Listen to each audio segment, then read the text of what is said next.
السلام علیکم ورحمۃ اللہ وبرکاتہ۔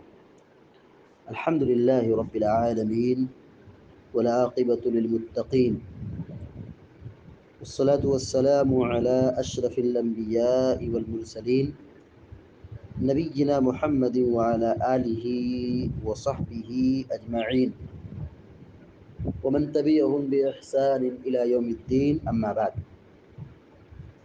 فقال الله عز وجل: أعوذ بالله من الشيطان الرجيم وَيُكَلِّمُ النَّاسَ فِي الْمَهْدِ وَكَهْلًا وَمِنَ الصَّالِحِينَ۔ سورہ آل عمران کی آیت نمبر 46 ابھی آپ کے سامنے تلاوت کی گئی ہے۔ اللہ تبارک و تعالیٰ فرماتا ہے: وَيُكَلِّمُ النَّاسَ فِي الْمَهْدِ وَكَهْلًا وَمِنَ الصَّالِحِينَ۔ عیسیٰ علیہ السلام گود میں گفتگو کریں گے، کلام کریں گے۔ وَيُكَلِّمُ النَّاسَ، لوگوں سے بات چیت کریں گے، کلام کریں گے، گفتگو کریں گے۔ فی المہد وکہلا، گود میں اور ادھیڑ عمر میں بھی۔ کہل ادھیڑ عمر کو کہتے ہیں۔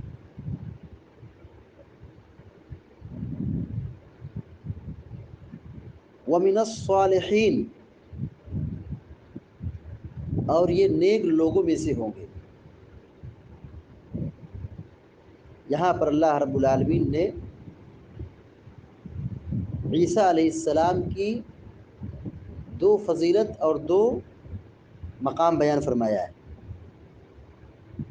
پہلی صفت یہ ہے کہ وہ جب پیدا ہوں گے تو وہ لوگوں سے کلام کریں گے۔ بچپن میں ہی ماں کی گود میں وہ لوگوں سے ہم کلام ہوں گے، بات کریں گے۔ اور دوسری صفت یہ ہے کہ عیسیٰ علیہ السلام صالحین میں سے ہیں، نیک لوگوں میں سے ہیں۔ اس سے قبل اللہ رب العالمین نے عیسیٰ علیہ السلام کی دو فضیلت، دو خصوصیت بیان کی ہے۔ نمبر ایک کہ دنیا اور آخرت میں وہ عزت والے ہیں، مرتبے والے ہیں، ذی عزت ہیں۔ اور نمبر دو، یہ اللہ رب العالمین کے مقرب بندے ہیں، اللہ کے مقربین میں سے ہیں۔ اور آج کے اس درس میں دو صفات بیان کی گئی کہ وہ گود میں کلام کریں گے لوگوں سے، اور نمبر چار، وہ صالحین میں سے ہیں، نیک لوگوں میں سے ہیں۔ تو کل چار صفات یہاں اللہ رب العالمین نے بیان کی ہے۔ نمبر ایک، دنیا و آخرت میں ان کا بڑا مقام ہے۔ نمبر دو، یہ اللہ کے مقرب بندوں میں سے ہیں۔ نمبر تین، وہ لوگوں سے کلام کریں گے بچپن میں ماں کی گود میں۔ اور نمبر چار، وہ صالحین میں سے ہیں، نیک لوگوں میں سے ہیں۔ اللہ رب العالمین ہر چیز پر قادر ہے۔ جب عیسیٰ علیہ السلام کو بنا باپ کے پیدا کر سکتا ہے، اور عیسیٰ علیہ السلام پیدا ہو گئے، اور اللہ خالق ہے، پیدا کرنے والا ہے،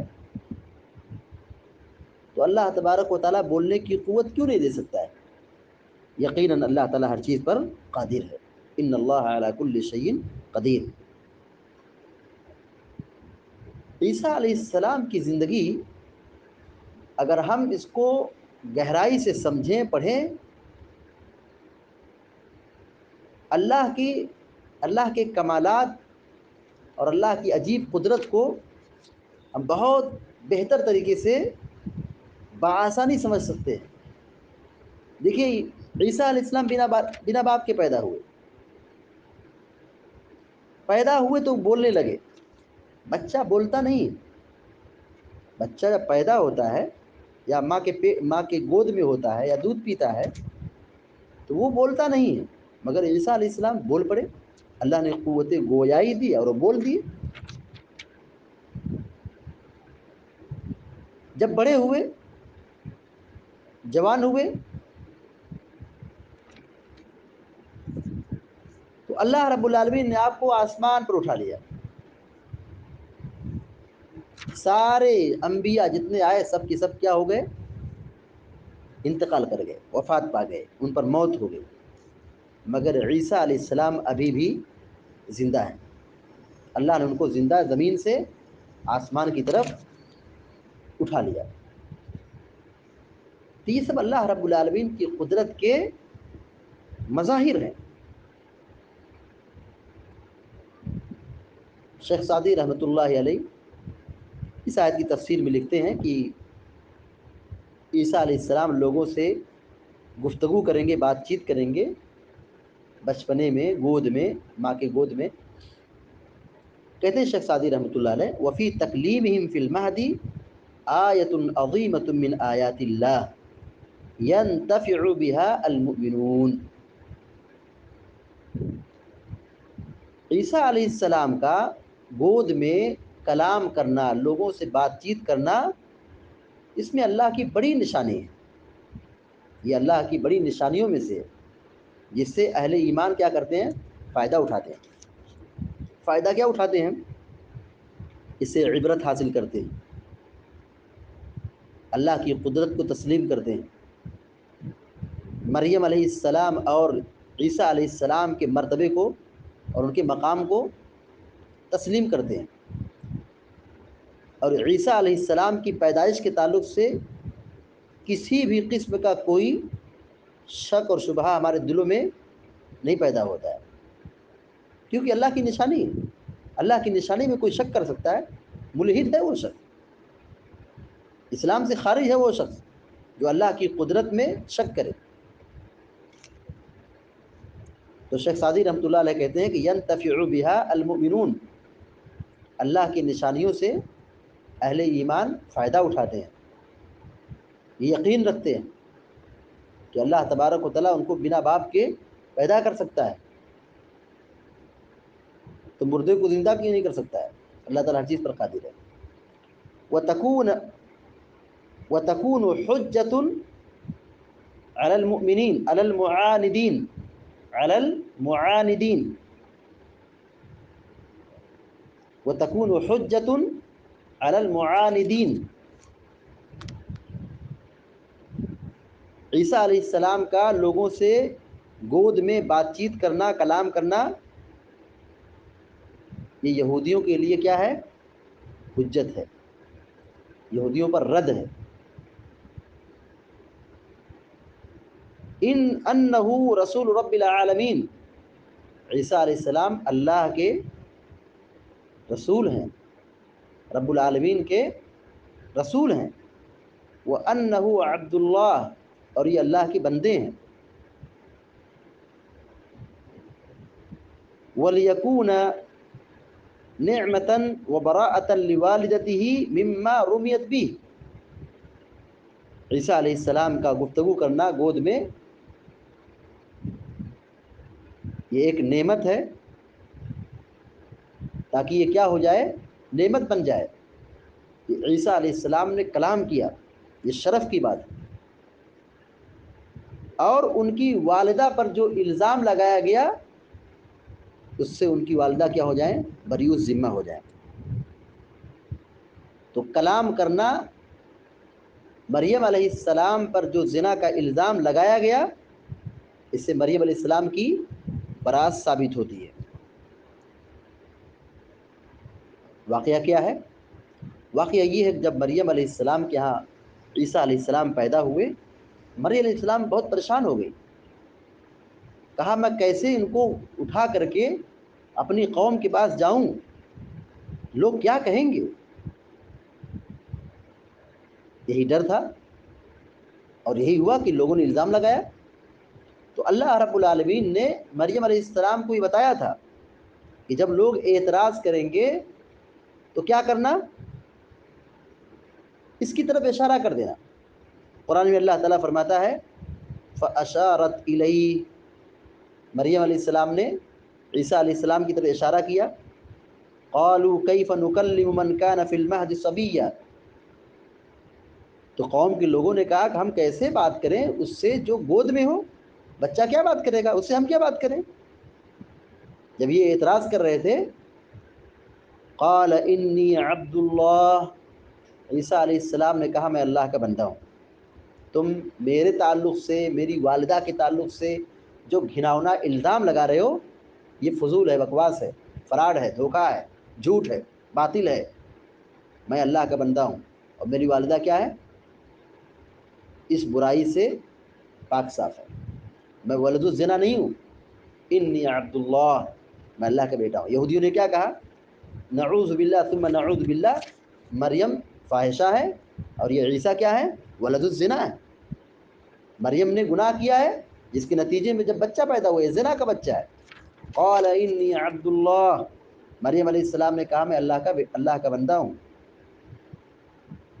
آتانی الکتاب وجعلنی نبیا، اللہ نے مجھے کتاب دی ہے اور مجھے نبی بنایا ہے۔ تو عیسیٰ علیہ السلام جو گفتگو کیے گود میں، ان کی ماں پر جو الزام لگایا جا رہا تھا، اس سے وہ الزام کیا ہو گیا، دھل گیا۔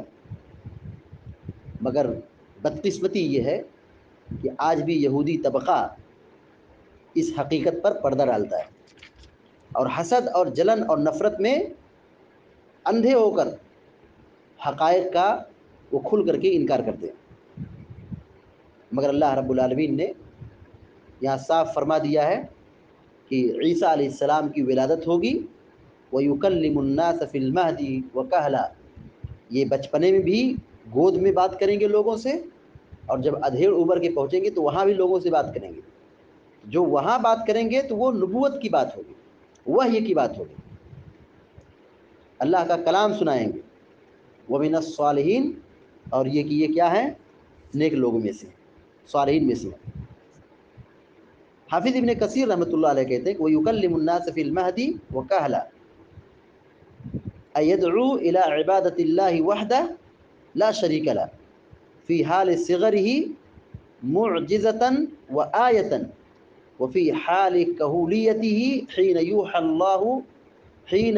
الله إليه بذلك،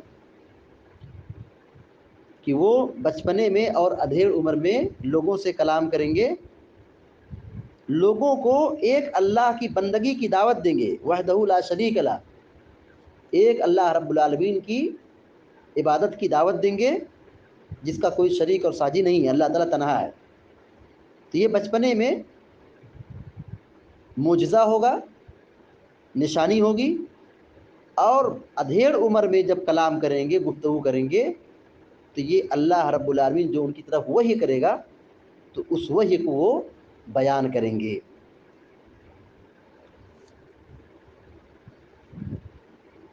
اللہ رب العالمین نے عیسیٰ علیہ السلام کے بارے میں کہا وَمِنَ الصَّالِحِينَ، یہ نیک لوگوں میں سے ہیں، یہ نیک لوگوں میں سے ہوں گے۔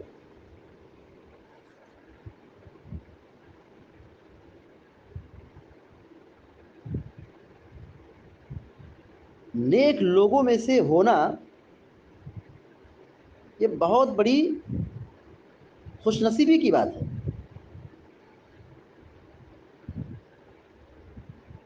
جو لوگ اصلاح کا کام کرتے ہیں، فساد نہیں مچاتے ہیں، اطاعت کرتے ہیں، اللہ کی نافرمانی نہیں کرتے ہیں، یہ نیک لوگوں کا کام ہے۔ آدمی کا نیک ہو جانا، اس سے بڑا کوئی مرتبہ نبوت کی بات نہیں۔ نبوت سب سے اعلیٰ مرتبہ ہے، اور آدمی نیک ہو جائے، متقی و پرہیزگار ہو جائے، یہ بہت بڑے شرف کی بات ہے، بہت بڑا مقام ہے۔ اور اللہ رب العالمین عیسیٰ علیہ السلام کے بارے میں کہہ رہا ہے کہ وہ نیک لوگوں میں سے ہوں گے، صالحین میں سے ہوں گے۔ تو یہ یہودیوں پر رد ہے جو عیسیٰ علیہ السلام کو نعوذ باللہ ولد الزنا کا الزام لگاتے ہیں۔ بچپن میں بات کرنے والے بچوں میں سے، بچپن میں ماں کے گود میں بات کرنے والے بچوں میں سے کئی نام آتا ہے۔ ایک تو یہاں عیسیٰ علیہ السلام کے بارے میں قرآن میں ذکر ہے۔ احادیث میں جریج کا واقعہ بہت معروف ہے کہ جریج پر زنا کا الزام آیا تو انہوں نے 2 رکعت نماز پڑھی، اور نماز پڑھنے کے بعد اس بچے کو لیا اور کہا، اس کے پیٹ میں کچوکا لگا کر کے، بول تیرا باپ کون ہے؟ تو بتایا کہ میرا باپ فلاں چرواہا ہے۔ تو بچہ بول پڑا، جریج کی برات ثابت ہو گئی۔ تو ایک بچہ وہ بولا تھا جو جریج کا واقعہ ہے۔ اسی طریقے سے بنی اسرائیل کا ایک واقعہ ہے کہ ایک عورت دودھ پلا رہی تھی تو ایک آدمی کا گزر ہوا، جو آدمی بڑا ٹپ ٹاپ تھا۔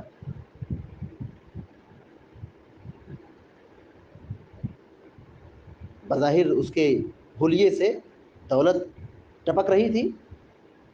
تو اس کی والدہ نے کہا کہ اے اللہ میرے بیٹے کو ایسے ہی بنا دے، اور بچہ کیا دودھ پی رہا تھا۔ تو بچہ دودھ چھوڑ کر کے وہ کہتا ہے کہ نہیں، اللہ تعالیٰ مجھے تو اس کی طرح نہ بنائے۔ پھر اس کے بعد ایک واقعہ ہے کہ ایک عورت دودھ پلا رہی تھی تو ایک لوڈی کو لوگ مارتے گھسیٹتے لے جا رہے تھے۔ تو ماں یہ کہتی ہے کہ اللہ تعالیٰ میرے بیٹے کو ایسا نہ بنانا۔ تو وہ بچہ دودھ چھوڑ کر کے کہتا ہے نہیں، اللہ تعالیٰ مجھ کو ایسا ہی بنانا۔ تو 2 بچے کا تذکرہ یہاں حدیث میں کیا گیا ہے کہ دونوں بچپن میں بولے تھے۔ اسی طریقے سے اصحاب اخدود کا واقعہ ملتا ہے، اور وہ بھی قرآن میں موجود ہے۔ اصحاب اخدود کا واقعہ، اصحاب اخدود کا واقعہ بہت معروف ہے، احادیث میں بھی اس کی تفصیل موجود ہے، صحیح مسلم وغیرہ میں اور صحیح بخاری وغیرہ میں، کہ ظالم بادشاہ نے اہل ایمان کو خندق میں ڈھکیل دیا، خندق میں آگ جلایا اور اس میں سب کو ڈھکلوا دیا، کہا اس میں چلو، یا تو ایمان چھوڑو یا تو چلو۔ تو ایک عورت اپنے بچے کو گود میں لے کر کے آگے بڑھی۔ اب وہ کودنا چاہتی تھی لیکن اس کے ہاتھ میں بچہ ہے، تو ماں کے دل میں بچے کی محبت غالب آ رہی تھی، گویا کہ وہ رکنا چاہتی تھی کہ میں بچے کو لے کیسے آگ میں کودوں، میں تو جل جاؤں گی لیکن میرے بچے کا کیا ہوگا۔ تو ماں کی محبت، شفقت، بہرحال اس وقت بچہ بول پڑا، کہا ماں صبر کر، تو حق پر ہے، تو کود جا۔ تو وہ بچہ بھی جو گود میں تھا اس نے بھی کلام کیا تھا۔ عموماً بچے بات نہیں کرتے لیکن اللہ تعالیٰ ہر چیز پر قادر ہے، وہ جس کو چاہے قوت گویائی دے دے۔ تو اللہ تعالیٰ کی یہ نشانیاں ہیں، انبیاء کے ساتھ جو ہوا یہ معجزہ ہے، اور جو امتیوں کے ساتھ ہوا یہ کرامت ہے، اللہ تعالیٰ کی یہ نشانی ہے۔ ہمیں ان نشانیوں پر یقین اور ایمان رکھنا چاہیے، اور اس سے عبرت اور نصیحت حاصل کرنا چاہیے۔ اللہ تعالیٰ سے دعا ہے کہ اللہ تعالیٰ ہم سب کو آپ سب کو نیک عمل کی توفیق عطا فرمائے، آمین یا رب العالمین۔ وصلی اللہ علی نبینا محمد وسلم تسلیما کثیرا۔ السلام علیکم ورحمۃ اللہ وبرکاتہ۔